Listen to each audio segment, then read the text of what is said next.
Hello everyone, chemistry junction में welcome है। और केमिकल बॉन्डिंग में हम लोग आज नेक्स्ट और बहुत ही इंपॉर्टेंट टॉपिक के बारे में डिस्कस करने वाले हैं, हाइड्रोजन बॉन्डिंग के बारे में।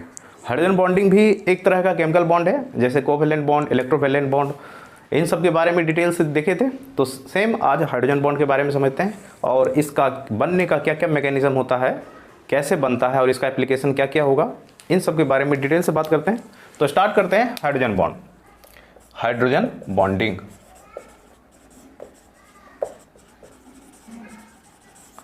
ये बहुत ही इंपॉर्टेंट है फॉर ऑल कॉम्पिटिटिव एग्जाम्स।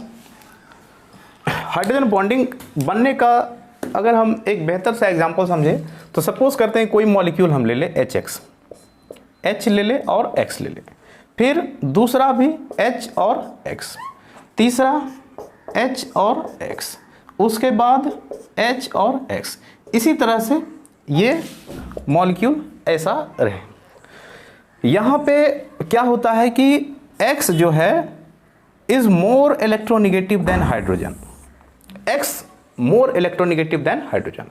अगर ऐसा है तो इन दोनों के बीच में जो शेयर्ड इलेक्ट्रॉन होगा वो किधर शिफ्ट करेगा, X के टुवार्ड शिफ्ट करेगा और इस वजह से इस पे डेल्टा नेगेटिव चार्ज अराइज करेगा और इस पे डेल्टा पॉजिटिव चार्ज अराइज करेगा। सेम यहाँ भी X का इलेक्ट्रोनेगेटिविटी बहुत ज़्यादा होने की वजह से ये शेयर्ड इलेक्ट्रॉन S के काफ़ी करीब आ जाएगा X के और इस पे डेल्टा नेगेटिव फिर से अराइज हो जाएगा और यहाँ पे डेल्टा पॉजिटिव। यहाँ भी अगर हम देखें तो यहाँ पे डेल्टा नेगेटिव और इस पे डेल्टा पॉजिटिव, सेम इसी तरह से यहाँ पे डेल्टा नेगेटिव और डेल्टा पॉजिटिव। अब इस पूरे मॉलिक्यूल में पोलैरिटी जनरेट हो गया है। पोलैरिटी जनरेट होने से क्या होगा कि यहाँ पे जो X माइनस है और यहाँ पे H प्लस है, इन दोनों में अब अट्रैक्शन फोर्स मेजर होगा, इलेक्ट्रोस्टैटिक फोर्स ऑफ अट्रैक्शन लगेगा। यहाँ भी प्लस माइनस के बीच में एक फोर्स जनरेट होगा और यहाँ भी एक फोर्स लगेगा, अट्रैक्शन फोर्स लगेगा। इसी अट्रैक्शन फोर्स को हम हाइड्रोजन बॉन्ड के नाम से जानते हैं, हाइड्रोजन बॉन्ड के नाम से जानते हैं, हाइड्रोजन बॉन्ड। कहने का मतलब क्या हुआ कि ऐसा कोई भी केमिकल बॉन्ड जो हाइड्रोजन और बहुत ज़्यादा इलेक्ट्रोनेगेटिव एलिमेंट के बीच में लगता हो, यहाँ पे जो X होगा वो X क्या होगा, फ्लोरीन, ऑक्सीजन और नाइट्रोजन। यही तीन एलिमेंट्स हाइड्रोजन बॉन्डिंग को बनाता है। बनाने का क्यों यही तीनों बनाता है, इसलिए कि ये इलेक्ट्रोस्टैटिक फोर्स ऑफ अट्रैक्शन तभी मेजर होगा, हर एक बॉन्ड का अपना अपना एक कैलोरीफिक वैल्यूज होता है कि उसको वो ब्रेक करने के लिए कितना कैलोरी का एनर्जी का जरूरत पड़ता है, तो सबका एक फिक्स वैल्यू होता है। तो हाइड्रोजन बॉन्ड का भी एक फिक्स अमाउंट है और जब तक इस पे बहुत ज़्यादा नेगेटिव और इस पे बहुत ज़्यादा पॉजिटिव नहीं जनरेट होगा तो इन दोनों के बीच में अट्रैक्शन उतना काफ़ी नहीं मिलेगा। और पॉजिटिव और नेगेटिव जनरेट होने का रीज़न यही है कि X बहुत ज़्यादा इलेक्ट्रोनेगेटिव होना चाहिए ताकि इस शेयर्ड इलेक्ट्रॉन को अपने तरफ पुल कर ले, जिस वजह से यहाँ पे डेल्टा नेगेटिव बहुत ज़्यादा अमाउंट में प्रोड्यूस और यहाँ पे डेल्टा पॉजिटिव। फिर इन दोनों में एक अट्रैक्शन फोर्स जनरेट होगा, इसी अट्रैक्शन फोर्स को हम बोलेंगे हाइड्रोजन बॉन्डिंग। तो बिल्कुल डेफिनेशन इसका साफ हो गया। हाइड्रोजन बॉन्डिंग क्या होता है? हाइड्रोजन बॉन्डिंग एक तरह का इलेक्ट्रोस्टैटिक फोर्स ऑफ अट्रैक्शन है जो हाइड्रोजन और most electronegative element like fluorine, oxygen and nitrogen in सब के बीच में लगता हो। तो यहाँ पे हम लिख सकते हैं, लिखेंगे it is a electrostatic force of attraction. It is an electrostatic force of attraction acting between hydrogen, most electronegative element like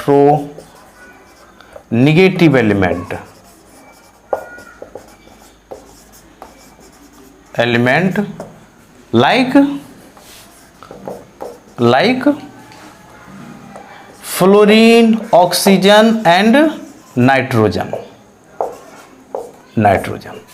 are called hydrogen bond.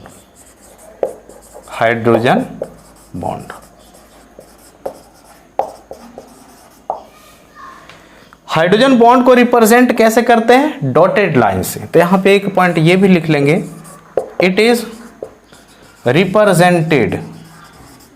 Represented as, इस तरह से, ऐसे। तो हाइड्रोजन बॉन्ड क्या होता है, कैसे बनता है, बेसिक सा एग्जांपल अभी हम लोग समझेंगे। अब इसके टाइप्स के बारे में डिस्कस करते हैं। टाइप्स ऑफ हाइड्रोजन बॉन्ड के बारे में अब डिस्कस करते हैं। तो हाइड्रोजन बॉन्ड के बेसिकली दो मेजर टाइप्स होते हैं। एक को हम लोग बोलते हैं इंटर मॉलिक्यूलर हाइड्रोजन बॉन्डिंग, एक को बोलेंगे इंटर मॉलिक्यूलर हाइड्रोजन बॉन्ड। दूसरा आता है इंट्रा मॉलिक्यूलर हाइड्रोजन बॉन्ड।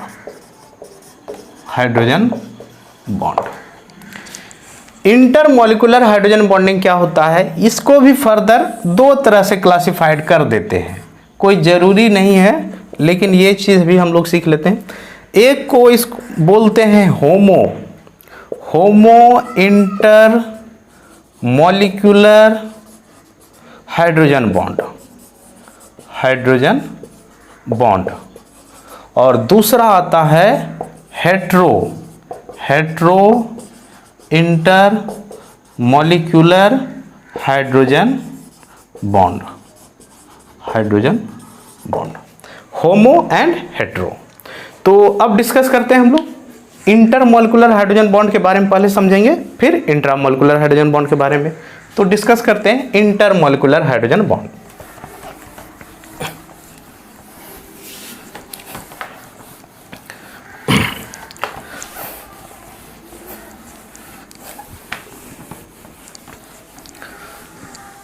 समझते हैं इंटर मॉलिक्यूलर हाइड्रोजन बॉन्ड के बारे में। Inter molecular hydrogen bond, inter molecular hydrogen bond क्या होता है, जैसे अभी जो फिलहाल एग्जाम्पल हम लिए थे HX और HX और फिर से HX और ये HX, या फिर यहाँ पे X को हम लोग चेंज कर सकते हैं, F कर देते हैं, X की जगह पे F, कोई ग्रुप लगा दिए फ्लोरीन, और ये बहुत सारा है इस तरह से। तो यहाँ पे हाइड्रोजन और फ्लोरीन में हम देख रहे हैं fluorine is more electronegative than hydrogen. जब फ्लोरीन ज़्यादा इलेक्ट्रोनेगेटिव है तो इन दोनों के बीच में शेयर्ड इलेक्ट्रॉन फ्लोरीन की तरफ ज़्यादा होगा और हाइड्रोजन की तरफ कम होगा, तो इस पे डेल्टा निगेटिव और इस पे डेल्टा पॉजिटिव चार्ज एराइज होगा। यहाँ पे भी डेल्टा निगेटिव और इस पे डेल्टा पॉजिटिव, यहाँ पे भी सेम, इस पे डेल्टा निगेटिव और यहाँ डेल्टा पॉजिटिव, और डेल्टा निगेटिव डेल्टा पॉजिटिव। अब इस डेल्टा निगेटिव और डेल्टा पॉजिटिव में एक electrostatic force of attraction generate होगा, यहाँ से भी इलेक्ट्रोस्टैटिक फोर्स ऑफ अट्रैक्शन मिलेगा और यहाँ से भी मिलेगा, तो इसी को बोलेंगे हाइड्रोजन बॉन्ड, इसी को बोलेंगे हाइड्रोजन बॉन्ड। ये तो बोलते हैं, पहले भी देखे थे हाइड्रोजन बॉन्ड। लेकिन इंटर मॉलिक्यूलर हाइड्रोजन बॉन्ड क्या हुआ, इंटर मॉलिक्यूलर हाइड्रोजन बॉन्ड हुआ कि देखो ये एक मॉलिक्यूल, ये HF ये हुआ, फिर ये यहाँ से एक HF ये मॉलिक्यूल हो गया, एक मॉलिक्यूल ये हो गया, एक मॉलिक्यूल ये हो गया। तो ये जो हाइड्रोजन बॉन्ड लग रहा है ये दो मॉलिक्यूल के बीच में लग रहा है, हर एक दो मॉलिक्यूल के बीच में लग रहा है, दो मॉलिक्यूल्स के बीच में लग रहा है हाइड्रोजन बॉन्ड, दो अलग अलग मॉलिक्यूल्स या फिर सेम मॉलिक्यूल्स के बीच में बन रहा है हाइड्रोजन बॉन्ड, इसलिए इसको हम लोग इंटर मॉलिक्यूलर हाइड्रोजन बॉन्ड के नाम से जानेंगे। इंटर मतलब इंटर मॉलिक्यूलर मतलब मॉलिक्यूल्स के बीच में, एक मॉलिक्यूल HF यहाँ हो गया, दूसरा मॉलिक्यूल HF यहाँ हो गया, और इन दोनों के बीच में हाइड्रोजन बॉन्ड बन रहा है, इसलिए इस हाइड्रोजन बॉन्ड को बोलेंगे inter molecular hydrogen bond, inter molecular hydrogen bond बोलेंगे। तो इसका बेसिक सा डेफिनेशन आ गया कि a hydrogen bond acting between two same और different molecules, are called inter molecular hydrogen bond. बहुत ही ईजिली इसको डिफाइन कर सकते हैं। यहाँ पे लिख सकते हैं hydrogen bond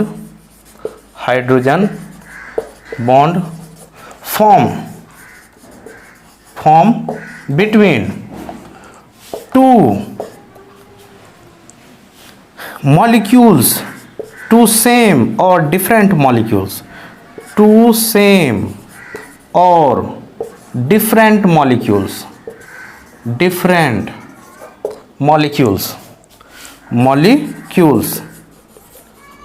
are called intermolecular hydrogen bonding, are called intermolecular hydrogen bonding। इसी को बोलेंगे intermolecular hydrogen bonding। अब इंटरमोलिकुलर हाइड्रोजन बॉन्डिंग के भी बहुत सारा टाइप्स देखे थे, एक होमो और एक हेट्रो। अब देखो उसको कैसे क्लासिफाइड करते हैं, यहां पे समझते हैं।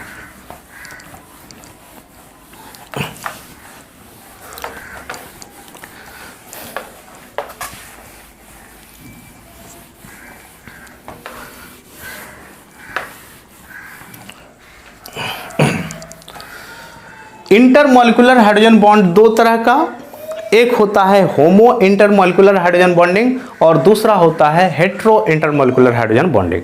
तो होमो क्या है और हेट्रो क्या है इसके बारे में देखते हैं। तो हम लोग पहले डिस्कस करते हैं होमो इंटरमोलिकुलर हाइड्रोजन बॉन्ड। होमो इंटरमोलिकुलर हाइड्रोजन बॉन्ड, देखो होमो इंटरमोलिकुलर हाइड्रोजन बॉन्ड क्या होता है। होमो का मतलब होता है समान, एक तरह। मॉलिक्यूल इंटरमोलिकुलर हाइड्रोजन बॉन्डिंग, अगर एक जैसा मॉलिक्यूल्स के बीच में हाइड्रोजन बॉन्ड बनता हो तो उसको होमो इंटरमोलिकुलर हाइड्रोजन बॉन्ड बोलेंगे।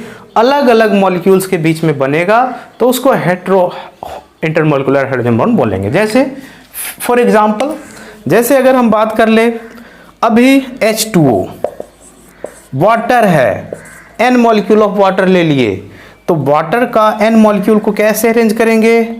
H रहेगा, O रहेगा और H रहेगा, फिर से HOH और फिर HOH, HOH और HOH, H2O हो गया ये। और भी बहुत सारा वाटर का मॉलिक्यूल होगा, यहाँ पे भी, इधर भी बहुत सारा वाटर का मॉलिक्यूल होगा। लेकिन H और O में कौन ज़्यादा इलेक्ट्रोनेगेटिव है। ऑक्सीजन ज़्यादा इलेक्ट्रोनेगेटिव है। ऑक्सीजन ज़्यादा इलेक्ट्रोनेगेटिव है तो इस पे डेल्टा नेगेटिव और इस पे डेल्टा पॉजिटिव आएगा। सेम यहाँ से भी डेल्टा नेगेटिव और डेल्टा पॉजिटिव आएगा, इसमें भी डेल्टा नेगेटिव और डेल्टा पॉजिटिव आएगा, और यहाँ भी आएगा डेल्टा नेगेटिव डेल्टा पॉजिटिव। उसके बाद यहाँ पे डेल्टा नेगेटिव डेल्टा पॉजिटिव, यहाँ से भी आ जाएगा डेल्टा नेगेटिव डेल्टा पॉजिटिव। इन दोनों के बीच में भी delta negative delta positive, delta negative delta positive, यहाँ से डेल्टा नेगेटिव डेल्टा पॉजिटिव और डेल्टा नेगेटिव डेल्टा पॉजिटिव। अब हम क्या देखेंगे कि ऑक्सीजन वाला डेल्टा नेगेटिव, हाइड्रोजन के डेल्टा नेगेटिव, इन दोनों में अट्रैक्शन होगा। यहाँ भी अट्रैक्शन फोर्स जनरेट होगा, यहाँ भी अट्रैक्शन मिलेगा और यहाँ भी अट्रैक्शन मिलेगा। तो इस बॉन्ड को हम बोल देंगे हाइड्रोजन बॉन्ड, तो बोल देंगे इसको बोलेंगे हाइड्रोजन बॉन्ड बोलेंगे। नेक्स्ट, ये हाइड्रोजन बॉन्ड दो मॉलिक्यूल्स के बीच में लगा है, दो मॉलिक्यूल्स के बीच में बना है, इसलिए इसको हम लोग इंटरमॉलिक्यूलर हाइड्रोजन बॉन्ड बोलेंगे। इंटरमॉलिक्यूलर। दूसरा, ये दोनों मॉलिक्यूल भी एक तरह है, दोनों सेम है। अगर दोनों मॉलिक्यूल सेम होता है तो इसमें एक और टर्म ऐड करेंगे, होमो इंटरमॉलिक्यूलर हाइड्रोजन बॉन्डिंग। तो ये हो गया होमो इंटरमॉलिक्यूलर हाइड्रोजन बॉन्डिंग। जब हाइड्रोजन बॉन्ड दो सेम मॉलिक्यूल्स के बीच में एक्ट करेगा तो उस मॉलिक्यूलर हाइड्रोजन बॉन्ड को बोलेंगे इंटरमॉलिक्यूलर हाइड्रोजन बॉन्डिंग, जैसे हमने यहाँ पे वाटर में देख लिया। अब नेक्स्ट, अगर इसका दूसरा एग्जाम्पल समझे, जैसे NH3 लेते हैं, अमोनिया, NH3 पे होल N, तो अमोनिया का N मॉलिक्यूल ले लिए, तो यहाँ पे अमोनिया कैसे रहेगा, नाइट्रोजन है, हाइड्रोजन है, हाइड्रोजन है और ये हाइड्रोजन है। उसी तरह से फिर से हाइड्रोजन, नाइट्रोजन और इस तरह से हम अरेंज कर देंगे, बना देंगे ऐसा।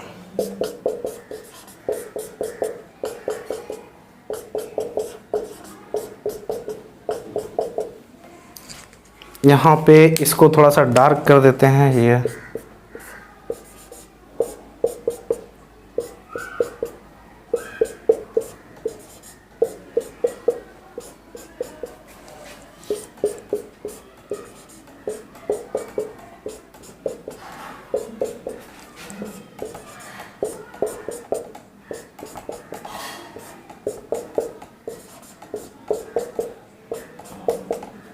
सेम H N H और ये H। इसी तरह से और भी अमोनिया का मॉलिक्यूल होगा, इधर भी अमोनिया का बहुत सारा मॉलिक्यूल होगा। तो यहाँ पे इस हाइड्रोजन और नाइट्रोजन में नाइट्रोजन मोस्ट इलेक्ट्रोनेगेटिव, ये इलेक्ट्रोपॉजिटिव, ये भी इलेक्ट्रोपॉजिटिव, ये नेगेटिव। तो यहाँ पे delta negative, delta, delta positive, delta negative, delta positive, delta negative, delta positive, delta negative, delta positive, delta negative. उसी तरह से डेल्टा पॉजिटिव जनरेट हो जाएगा सब जगह से। तो ये हो गया।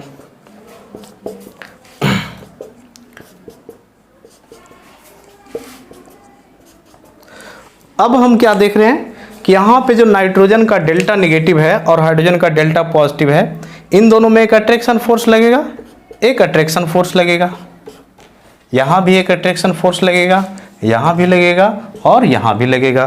तो यही अट्रैक्शन फोर्स को तो हम बोल देंगे हाइड्रोजन बॉन्ड बोल देंगे, हाइड्रोजन बॉन्ड बोलेंगे, हाइड्रोजन बॉन्ड बोलेंगे। लेकिन ये अट्रैक्शन दो मॉलिक्यूल्स के बीच में लगा है, इसलिए इसको एक और नाम यहाँ पे देंगे, intermolecular hydrogen bond, intermolecular hydrogen bond बोलेंगे। लेकिन ये दोनों मॉलिक्यूल्स एक जैसा है, सेम है, इसलिए इसको होमो इंटरमॉलिक्यूलर हाइड्रोजन बॉन्ड बोलेंगे। होमो इंटरमॉलिक्यूलर हाइड्रोजन बॉन्ड का ये टाइप्स हो गया। तो यहाँ तक हम लोग देख लिए होमो इंटरमॉलिक्यूलर हाइड्रोजन बॉन्ड कैसे बनता है। इसके बारे में एक लाइन लिख देते हैं, लिखेंगे intermolecular hydrogen bond form between two same molecule, intermolecular hydrogen bond form between two same molecule are called homo intermolecular hydrogen bonding, homo intermolecular hydrogen bonding। ये हो गया होमो इंटरमॉलिक्यूलर हाइड्रोजन बॉन्डिंग। एक और एग्जांपल समझते हैं होमो इंटरमॉलिक्यूलर हाइड्रोजन बॉन्डिंग का। जैसे next हम लोग देखते हैं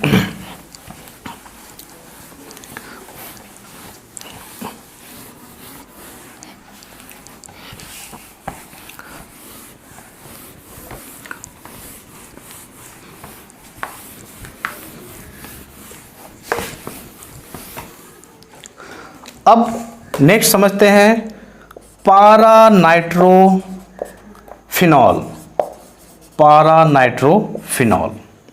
पारानाइट्रोफिनॉल भी होमो इंटरमॉलिक्यूलर हाइड्रोजन बॉन्डिंग का फॉर्मेशन करता है। इसके बारे में समझते हैं।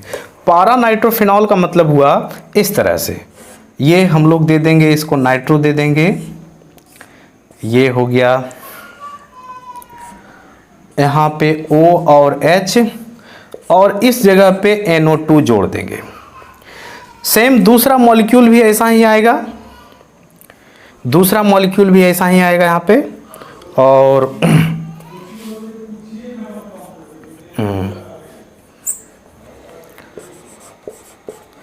सेम मॉलिक्यूल आ जाएगा।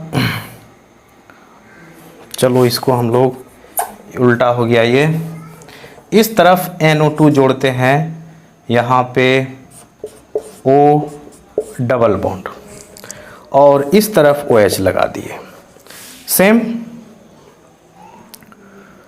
और दूसरा ये हो जाएगा, थोड़ा सा दूर लेते हैं,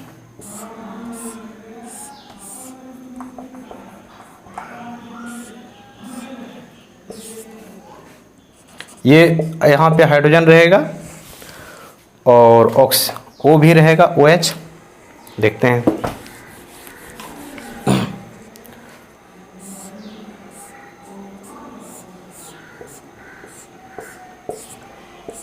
O और H, और यहाँ पे फिर से N डबल बॉन्ड O और O, H O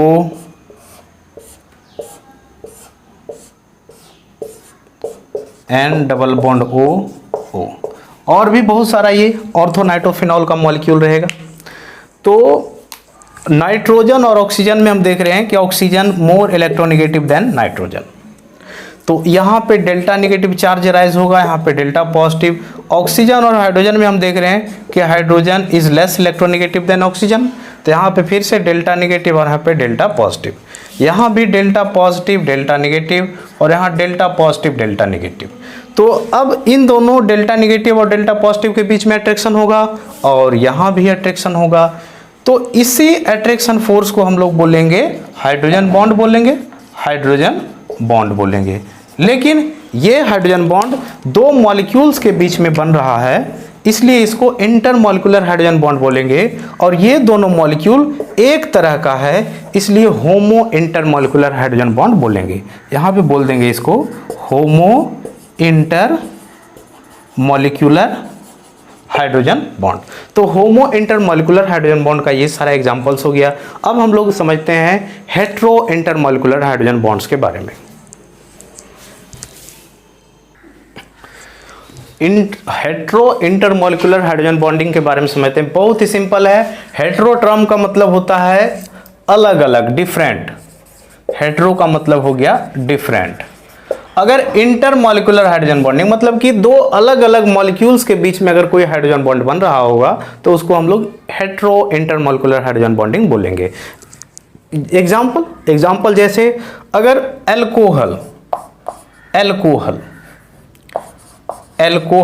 in water, अगर हम एल्कोहल को वाटर में मिलाते हैं तो एल्कोहल का मतलब हो गया क्या, ROH, और वाटर हो गया, वाटर यहां पे हो गया क्या, O, ये H और ये H। तो एल्कोहल का फिर से यहां पे ऑक्सीजन हो गया इसका मोस्ट इलेक्ट्रोनेगेटिव एलिमेंट, तो यहाँ पे डेल्टा नेगेटिव, यहाँ पे डेल्टा पॉजिटिव, और दूसरा हाइड्रोजन पॉजिटिव और ये नेगेटिव। तो अब ये डेल्टा पॉजिटिव डेल्टा नेगेटिव में बॉन्ड बनेगा, इसको हम लोग बोलेंगे इंटरमॉलिक्यूलर हाइड्रोजन बॉन्ड, क्योंकि ये मॉलिक्यूल्स के बीच में बना, इंटरमॉलिक्यूलर हाइड्रोजन बॉन्ड बोल देंगे इसको।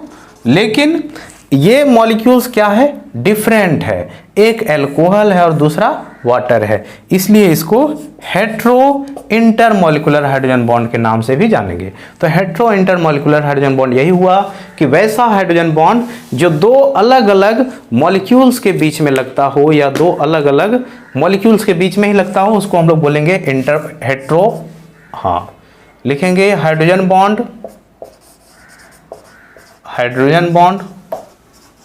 Form between two different molecule are called hetero intermolecular hydrogen bonding। Intermolecular hydrogen bonding के टाइप्स के बारे में हम लोग डिस्कस कर लिए। अब पढ़ते हैं इंट्रामॉलिक्यूलर हाइड्रोजन बॉन्डिंग के बारे में। अब डिस्कस करते हैं हम लोग इंट्रामॉलिक्यूलर हाइड्रोजन बॉन्डिंग के बारे में। Intramolecular hydrogen bond, intramolecular hydrogen bond, ये बहुत ही इंपॉर्टेंट है और बहुत आसान है। इंट्रा ही है, इंट्रामॉलिक्यूलर हाइड्रोजन बॉन्ड इजी है। इंट्रा टर्म का मतलब हुआ कि किसी एक ही मॉलिक्यूल के अगर एक ही मॉलिक्यूल के किसी दो एटम्स के बीच में कोई हाइड्रोजन बॉन्ड बनता हो तो उसको हम लोग बोलेंगे इंट्रामॉलिक्यूलर हाइड्रोजन बॉन्ड। जैसे फॉर एग्जांपल यहाँ पे हम मान ले ऑर्थो नाइट्रोफिनॉल, ऑर्थो नाइट्रोफिनॉल। तो ऑर्थो नाइट्रोफिनॉल में क्या हुआ, ऑर्थो पे फिनॉल हो गया, ये फिनॉल पहले हम बना देंगे यहाँ पे OH, और ऑर्थो पोजीशन पे हमारा ये इस तरह से है O और H, और ऑर्थो पोजीशन पे ऑक्सीजन है, नाइट्रो है, तो ये हो गया ऑर्थो नाइट्रोफिनॉल। अब यहाँ पे हम लोग क्या देख रहे हैं कि ये ऑक्सीजन और हाइड्रोजन में ऑक्सीजन मोर इलेक्ट्रोनेगेटिव है तो यहाँ पे डेल्टा निगेटिव और यहाँ पे डेल्टा पॉजिटिव आएगा। नाइट्रोजन और ऑक्सीजन में देख रहे हैं ऑक्सीजन मोर इलेक्ट्रोनेगेटिव है, डेल्टा निगेटिव, यहाँ पे डेल्टा पॉजिटिव। तो इन दोनों निगेटिव पॉजिटिव के बीच में एक अट्रैक्शन फोर्स लगेगा, इलेक्ट्रोस्टैटिक फोर्स ऑफ अट्रैक्शन, इसी को बोलेंगे इंट्रा, क्योंकि एक ही मॉलिक्यूल के दो अलग अलग एटम्स के बीच में बना, इसलिए इंट्रामॉलिक्यूलर हाइड्रोजन बॉन्ड हो गया। ये इंट्रामॉलिक्यूलर हाइड्रोजन बॉन्ड, ये हो गया इंट्रामॉलिक्यूलर हाइड्रोजन बॉन्ड हो गया। इसको हम लोग बोल देंगे intramolecular hydrogen bond, intramolecular hydrogen bond. Next, अब जैसे अगर हम लोग पढ़ते हैं नेक्स्ट दूसरा एग्जांपल अब देखते हैं इसका, सेकेंड सैलिसल्डिहाइड। सैलिसल्डिहाइड,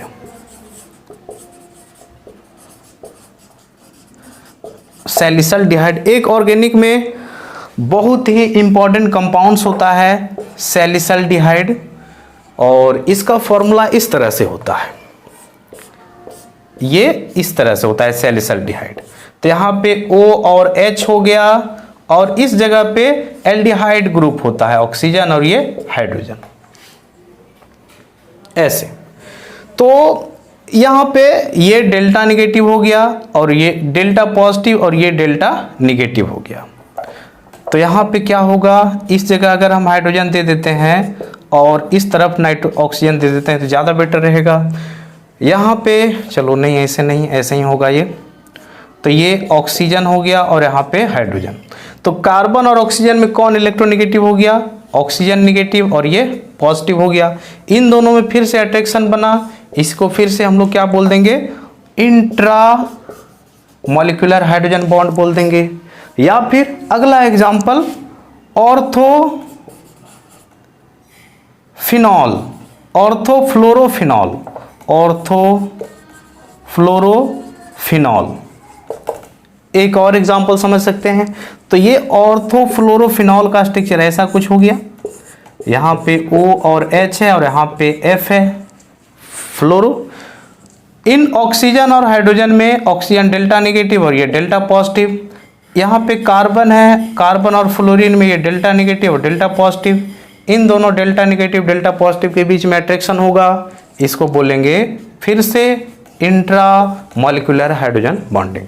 तो इंट्रा मॉलिक्यूलर हाइड्रोजन बॉन्डिंग यही हुआ। इन सारे एग्जांपल्स में हम कॉमन देख रहे हैं कि ये किसी एक मॉलिक्यूल्स के दो डिफरेंट एलिमेंट्स के बीच में बन रहा हो, दो डिफरेंट एलिमेंट्स के बीच में बन रहा हो।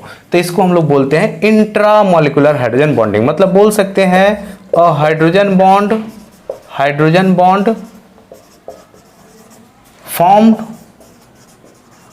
formed between two atoms in a molecule, between two atoms in a molecule are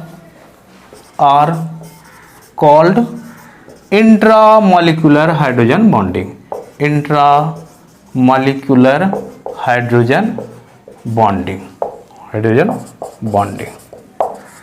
तो ये हो गया इंट्रामॉलिक्यूलर हाइड्रोजन बॉन्डिंग। इंटर समझ लिए, इंटरमॉलिक्यूलर हाइड्रोजन बॉन्डिंग के टाइप समझ लिए, फिर इंट्रामॉलिक्यूलर हाइड्रोजन बॉन्डिंग क्या होता है ये समझ लिए। अब हम लोग का नेक्स्ट टॉपिक आता है कि हाइड्रोजन बॉन्डिंग बनाने वाले मॉलिक्यूल्स का क्या क्या फिजिकल प्रॉपर्टीज़ होते हैं, जैसे density, melting point, boiling point, viscosity, solubility. इन सब पे बहुत सारा टॉपिक बन जाता है, सवाल आता है एग्जाम्स में। तो इन सब के बारे में डिस्कस कर लेते हैं। Physical and chemical properties of hydrogen bonds.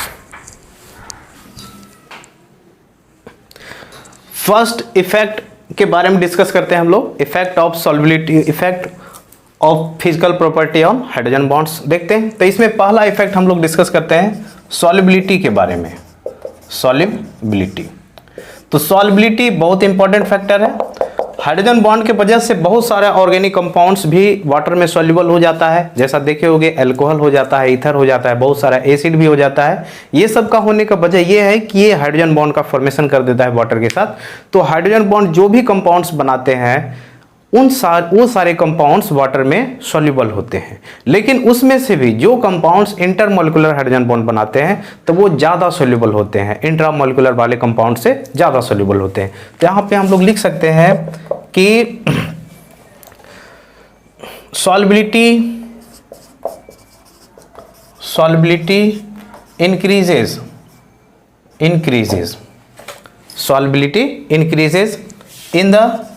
in those compounds which form hydrogen bond, which form intermolecular hydrogen bond, intermolecular hydrogen bond with water।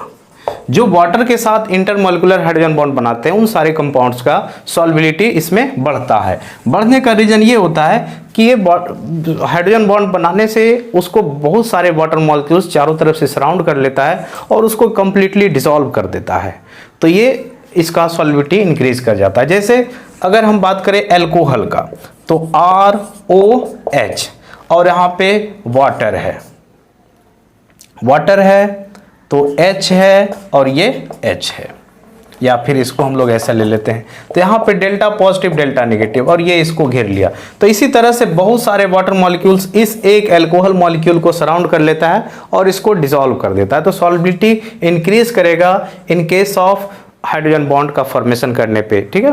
तो नेक्स्ट, अब जैसे मान लेते हैं अगर हमसे बोले कि एक अल्कोहल है, दूसरा ईथर है, तो इन दोनों में सॉल्युबिलिटी किसका होगा? तो इन दोनों में सॉल्युबिलिटी अल्कोहल का होगा, क्योंकि अल्कोहल ज़्यादा वाटर हाइड्रोजन बॉन्ड का फॉर्मेशन करेगा और ईथर कम करेगा, क्योंकि इसके पास हाइड्रोजन नहीं है, ऑक्सीजन के पास हाइड्रोजन नहीं है और ये मुश्किल से एक हाइड्रोजन बॉन्ड का फॉर्मेशन कर सकता है। इसीलिए अल्कोहल का सॉल्युबिलिटी ज़्यादा होगा ईथर से। दूसरा, अगर इंपॉर्टेंट पूछे कि एमीन्स के बारे में पूछे हमसे, एमीन्स के बारे में बताइए। एमीन्स बहुत तरह का होता है, एक होता है प्राइमरी और दूसरा होता है सेकेंडरी और तीसरा होता है टर्शियरी। अब ये पढ़े होंगे प्राइमरी एमीन, सेकेंडरी एमीन और टर्शियरी एमीन क्या होता है। प्राइमरी एमीन का मतलब होता है NH3 और सेकेंडरी एमीन का मतलब होता है RNH2 और टर्शियरी एमीन का मतलब होता है R2NH। तो ये हो गया प्राइमरी, सेकेंडरी, टर्शियरी। तो जिसमें इंटरमोलिकुलर हाइड्रोजन बॉन्डिंग का अमाउंट ज़्यादा होगा वो ज़्यादा सोल्यूबल होगा। तो यहाँ पे हाइड्रोजन 3 है, मतलब यहाँ पे इंटरमोलिकुलर हाइड्रोजन बॉन्ड ज़्यादा बनेगा, तो इसलिए ये ज़्यादा सोल्यूबल होगा। उसके बाद सेकेंडरी होगा और टर्शियरी एमीन सबसे कम वाटर में सोल्यूबल होगा, क्योंकि इसके पास मात्र एक ही हाइड्रोजन है, इस वजह से वो एक ही हाइड्रोजन बॉन्ड का फॉर्मेशन कर पाएगा। लेकिन ये सब बहुत ज़्यादा हाइड्रोजन बॉन्ड का फॉर्मेशन करेगा। तो सॉल्युबिलिटी के बारे में देख लिए कि सॉल्युबिलिटी जो सारे कंपाउंड्स इंटरमोलिकुलर हाइड्रोजन बॉन्ड बनाते हैं उसका सॉल्युबिलिटी बढ़ता है। और उसमें से भी अगर ईथर है, एमीन्स है, तो इसको भी हम लोग जस्टिफाई कर सकते हैं किसका ज़्यादा होगा या किसका कम होगा। अब अगर बात करते हैं इंट्रामोलिकुलर हाइड्रोजन बॉन्ड का, तो देखो इंट्रामोलिकुलर हाइड्रोजन बॉन्ड का सॉल्युबिलिटी पे क्या इफेक्ट पड़ेगा। दूसरा इंपॉर्टेंट पॉइंट लिखेंगे, सॉल्युबिलिटी ऑफ इंट्रामोलिकुलर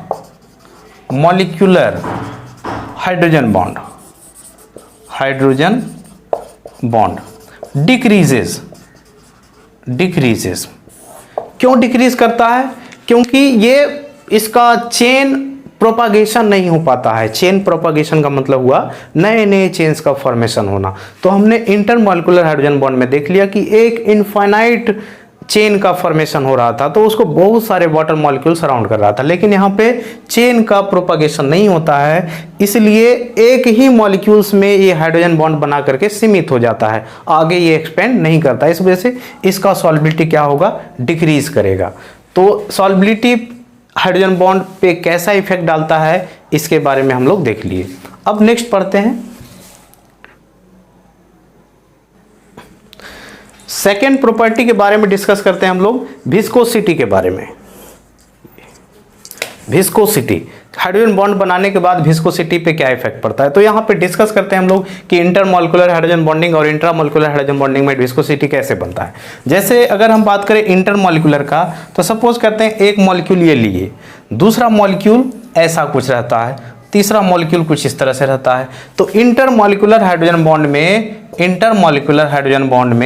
जो हाइड्रोजन बॉन्ड बनता है वो अलग अलग मॉलिक्यूल्स के बीच में बनता है, इसके और इसके बीच में इस तरह से बनता है। तो विस्कोसिटी का मतलब क्या हुआ कि flow of liquid on the surface of other substance, दूसरे सब्सटेंस पे किसी भी लिक्विड के फ्लो को हम लोग बोलते हैं विस्कोसिटी।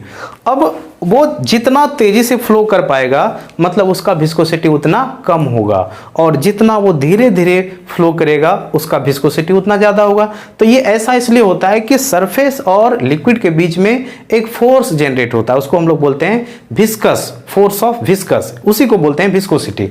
तो ये फोर्स मैक्सिमम तभी होगा जब इन दोनों के बीच में एक एक्स्ट्रा फोर्स लग रहा है, हाइड्रोजन बॉन्ड लग रहा है। तो ये surface A surface B surface पे कम फ्लो करेगा, क्योंकि ये एडिशनल बॉन्ड यहाँ पे बन चुका है, एडिशनल बॉन्ड बन चुका है। तो कहने का मतलब यहाँ पे सरफेस ए का फ्लो सरफेस बी पे कम होगा, या फिर सरफेस बी का फ्लो सरफेस ए पे कम होगा, क्योंकि दोनों के बीच में एक एडिशनल अट्रैक्शन फोर्स आ गया है। तो यहाँ पे फ्लो कम हुआ मतलब कि विस्कोसिटी इसका क्या है, ज़्यादा है, यहाँ पे विस्कोसिटी ज़्यादा है। तो हम ऐसा बोल सकते हैं कि इन इंट्रामॉलिक्यूलर हाइड्रोजन बॉन्ड, इन intermolecular hydrogen bond, hydrogen bonding compounds viscosity is more comparable with intermolecular hydrogen bond, intramolecular hydrogen bond, comparable with intramolecular hydrogen bond.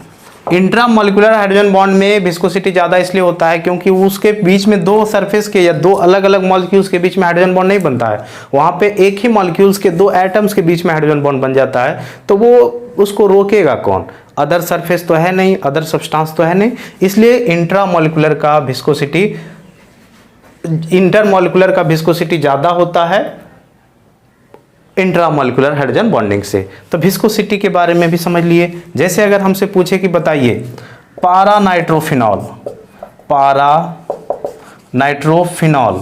और ऑर्थो नाइट्रोफिनॉल, इन दोनों में विस्कोसिटी किसका ज़्यादा है, तो हम ये बताएंगे पारा नाइट्रोफिनॉल इंटरमॉलिक्यूलर हाइड्रोजन बॉन्ड बनाया, ऑर्थो नाइट्रोफिनॉल इंट्रा बना रहा है, तो इंटर वाले का विस्कोसिटी ज़्यादा होगा इंट्रा वाले से, मतलब पारा नाइट्रोफिनॉल का viscosity is greater than ortho nitrophenol. Next अब देखते हैं नेक्स्ट प्रॉपर्टीज के बारे में डिस्कस करते हैं अब हम लोग melting point and boiling point के बारे में। Melting point and boiling point, melting point and boiling point. तो देखते हैं मेल्टिंग पॉइंट और बॉइलिंग पॉइंट पे हाइड्रोजन बॉन्ड्स का क्या इफेक्ट आएगा। जैसे अगर हम इंटरमॉलिक्यूलर हाइड्रोजन बॉन्ड माने, तो जैसे इंटरमॉलिक्यूलर में क्या होता है, HX और HX इस तरह से बन जाता है। तो यहाँ पे X ज़्यादा इलेक्ट्रोनेगेटिव है, इस पे डेल्टा नेगेटिव, इस पे डेल्टा पॉजिटिव, फिर से X पे डेल्टा नेगेटिव, यहाँ पे डेल्टा पॉजिटिव, यहाँ पे डेल्टा नेगेटिव, डेल्टा पॉजिटिव। तो ये X नेगेटिव H पॉजिटिव, इन दोनों में एक electrostatic force of attraction generate होगा, यहाँ पे भी जनरेट होगा। तो इसी को बोलते हैं हाइड्रोजन बॉन्डिंग, और ये इंटरमॉलिक्यूलर हो गया।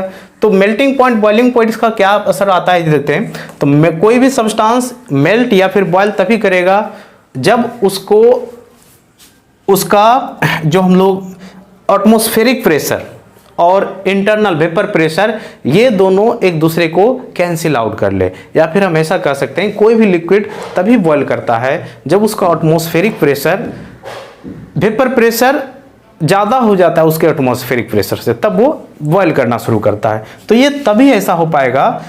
हम टेम्परेचर तो देंगे यहाँ पे, लेकिन ये टेम्परेचर का यूज़ अब इस एक एडिशनल बॉन्ड को ब्रेक करने में भी यूज में आ जाएगा। यहाँ भी पहले इस बॉन्ड को ब्रेक करिएगा, तभी ये दोनों, ये कंपाउंड्स अब बॉयल होना शुरू होगा। तो इस एडिशनल बॉन्ड को ब्रेक करने के लिए हमको एडिशनल टेम्परेचर का जरूरत पड़ा, इसीलिए इसका मेल्टिंग पॉइंट, बॉइलिंग पॉइंट क्या हो जाएगा, इंक्रीज कर जाएगा। यहाँ पे लिख सकते हैं कि MP and BP of compounds increases MP and BP of compounds is increase करने लगता है। फिर उसके बाद अब समझते हैं, जैसे अगर हमसे बोले बताइए वाटर, अल्कोहल, ईथर, इन सब में किसका ज्यादा होगा मेल्टिंग पॉइंट, बॉइलिंग पॉइंट? तो वाटर हाइड्रोजन बॉन्ड ज्यादा बनाता है, अल्कोहल उसके बाद, और उसके बाद ईथर। तो वाटर का मेल्टिंग पॉइंट, बॉइलिंग पॉइंट क्या होगा, ज्यादा होगा।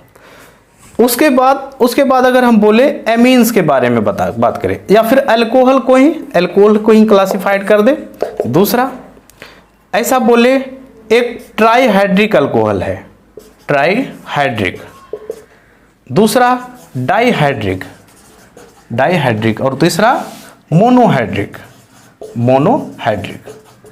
ट्राईहाइड्रिक अल्कोहल मतलब हुआ कि वैसा अल्कोहल जिसमें 3 OH ग्रुप हो। डाईहाइड्रिक अल्कोहल का मतलब हुआ जिसमें 2 OH ग्रुप हो, और मोनोहाइड्रिक अल्कोहल का मतलब हुआ जिसमें 1 OH ग्रुप हो। तो अगर इन तीनों अल्कोहल्स का में यहाँ पे ट्राईहाइड्रिक अल्कोहल में ज़्यादा हाइड्रोजन बॉन्ड बनेगा, क्योंकि ऑक्सीजन और हाइड्रोजन का नंबर इसमें ज़्यादा है, इसलिए इसका मेल्टिंग पॉइंट, बॉइलिंग पॉइंट क्या होगा, ज़्यादा होगा। सिमिलरली अगर हमसे एमीन्स के बारे में पूछे तो यहाँ पे आ जाएगा प्राइमरी एमीन, फिर उसके बाद सेकेंडरी एमीन, और उसके बाद आ जाएगा टर्शियरी एमीन। तो प्राइमरी एमीन का मेल्टिंग पॉइंट, बॉइलिंग पॉइंट ज़्यादा होगा सेकेंडरी और टर्शियरी से, क्योंकि प्राइमरी एमीन के पास इसका फॉर्मूला होता है NH3, इसका होता है RNH2, और इसका होता है R2NH। तो यहाँ पे ये तो हम लोग बनाएगा भी नहीं, ये तो हाइड्रोजन बॉन्ड को बनाएगा भी नहीं, ये ज़्यादा बनाएगा, इसलिए इसका मेल्टिंग पॉइंट, बॉइलिंग पॉइंट ज़्यादा होगा। तो मेल्टिंग पॉइंट, बॉइलिंग पॉइंट के बारे में समझ लिए, इंक्रीजेस। लेकिन यहाँ पे अगर हम बात करें इंटरमोलिकुलर और इंट्रामोलिकुलर हाइड्रोजन बॉन्डिंग का मेल्टिंग पॉइंट, बॉइलिंग पॉइंट, तो यहाँ पे melting point and boiling point of intermolecular hydrogen bond is greater than intramolecular hydrogen bond. क्यों? क्योंकि इंटरमोलिकुलर हाइड्रोजन बॉन्ड तो एक लॉन्ग चेन का फॉर्मेशन करता है, और वहाँ पे हाइड्रोजन बॉन्ड्स का नंबर भी ज़्यादा हो जाता है इंट्रामोलिकुलर हाइड्रोजन बॉन्ड के कंपैरिजन में। तो ये प्रॉपर्टीज़ बहुत इंपॉर्टेंट है, और मेल्टिंग पॉइंट, बॉइलिंग पॉइंट हमने देख लिया। फिर उसके बाद अब एक और प्रॉपर्टीज़ पढ़ते हैं मॉलिक्यूलर वेट के बारे में। तो मॉलिक्यूलर वेट भी यहाँ पे सेम कंसेप्ट आ जाएगा। मॉलिक्यूलर वेट पे क्या इफेक्ट आएगा? Molecular weight.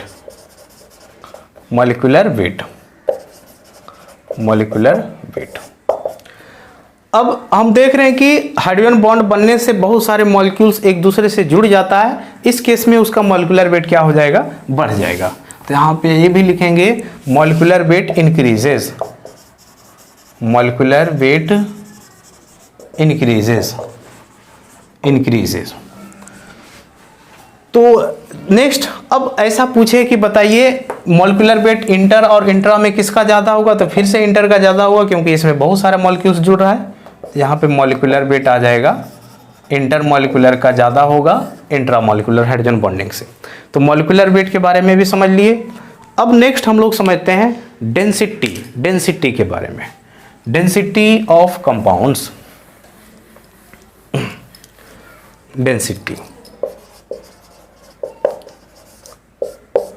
डेंसिटी। तो डेंसिटी को दो तरह से यहाँ से हम लोग इजीली इसको सॉल्व कर सकते हैं।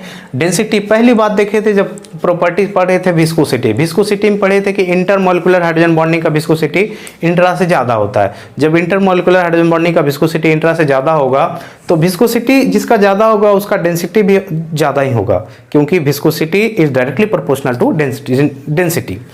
तो यहाँ पे भी हो सकता है कि डेंसिटी इंटरमोलिकुलर हाइड्रोजन बॉन्डिंग का ज़्यादा होगा इंट्रा से। डेंसिटी लिखेंगे density of inter molecular hydrogen bond is greater than intra molecular hydrogen bond, ये ज़्यादा होगा। डेंसिटी भी पढ़ लिए, तो यहाँ पे हम लोग का हाइड्रोजन बॉन्ड्स का प्रॉपर्टीज भी कंप्लीट हो गया। और कंप्लीट होने के बाद अब एक और प्रॉपर्टी आ जाता है कि इसका एसिडिक इफेक्ट पे क्या असर पड़ता है, कि कोई भी कंपाउंड्स जो एसिड रहता है उसका एसिडिटी कम हो जाता है हाइड्रोजन बॉन्डिंग की वजह से। तो इसके बारे में भी समझ लेते हैं। ये फंस गए, घूम गए। तो यहाँ पे एसिडिक स्ट्रेंथ के बारे में अगर हम बात करेंगे कि एसिडिक स्ट्रेंथ पे क्या असर पड़ता है इसका, तो इसके लिए दो एग्जांपल लेते हैं। जैसे अब अगर हम एग्जांपल ले, सपोज करते हैं ये हो गया C डबल बॉन्ड O और OH, बेंजोइक एसिड हो गया ये। दूसरा यहाँ पे हमने F को ले लिया, फ्लोरीन ले लिया, और ये बेंजोइक एसिड है। तीसरा एग्जांपल लेंगे, दूसरा एग्जांपल लेंगे इसको, सेम ये C डबल बॉन्ड O और H है, और यहाँ पे F ले लिए। तो यहाँ पे ये डेल्टा निगेटिव डेल्टा पॉजिटिव और ये डेल्टा निगेटिव डेल्टा पॉजिटिव, इन दोनों में एक हाइड्रोजन बॉन्ड बन गया। तो ये एसिड तभी होगा जब यहाँ से ये बॉन्ड टूट करके यहाँ से H प्लस रिलीज होगा। अब उसको रिलीज होने के लिए मानते हैं यहाँ से तो रिलीज हो जाएगा, लेकिन एक एडिशनल बॉन्ड यहाँ पे बन चुका है H और F के बीच में। इसी वजह से इस H प्लस को निकलने में मुश्किल होगा, मतलब कि एसिडिक स्ट्रेंथ इसका घटेगा, और यहाँ पे ये डिस्टेंस बहुत ज़्यादा होने के वजह से हाइड्रोजन बॉन्ड का फॉर्मेशन नहीं हो पाता है। इसलिए यहाँ पे एसिडिक इफेक्ट पे कोई फर्क नहीं पड़ता है। तो हाइड्रोजन बॉन्ड बढ़ने से एसिडिक स्ट्रेंथ क्या होगा, घटेगा। यहाँ पे हम लोग बोल सकते हैं acidic strength decreases in intramolecular hydrogen bonding, molecular hydrogen bond। क्योंकि ये जो कंपाउंड्स का एग्जांपल लिए ये इंट्रा का था और ये इंटर का था। तो बहुत इंपॉर्टेंट टॉपिक के बारे में डिस्कस कर लिए हम लोग कि हाइड्रोजन बॉन्ड क्या होता है, कितने तरह का होता है, और इसके बनने का मैकेनिज्म क्या है, क्या क्या इफेक्ट डालता है कंपाउंड्स के ऊपर, इन सब के बारे में डिटेल से डिस्कस कर लिए। अब जो हम लोग नेक्स्ट पढ़ेंगे वो अब केमिकल बॉन्डिंग का बहुत ही इंपॉर्टेंट टॉपिक स्टार्ट होने वाला है, VBT, valence bond theory. Valence bond theory में पढ़ने में ये जान लेंगे कि कोई भी कंपाउंड का ज्योमेट्री कैसा होता है, उसका बॉन्ड लेंथ क्या होगा, बॉन्ड ऑर्डर क्या होगा, दो बॉन्ड्स के बीच में एंगल क्या होगा, इन सब के बारे में डिस्कस करेंगे। ठीक है, तो नेक्स्ट केमिकल ये वैलेंस बॉन्ड थ्योरी पे डिस्कस करते हैं। ओके।